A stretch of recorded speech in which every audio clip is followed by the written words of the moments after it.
سبح اسم ربك الأعلى الذي خلق فسوى والذي قدر فهدى والذي أخرج المرعى فجعله غثاء أحوى سنقرئك فلا تنسى إلا ما شاء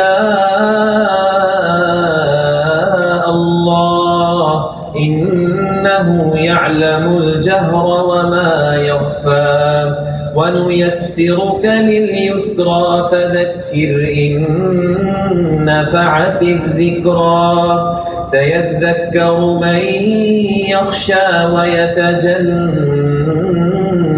الأشقى الذي يصلى النار الكبرى ثم لا يموت فيها ولا يحيا قد أفلح من تزكى وذكر اسم ربه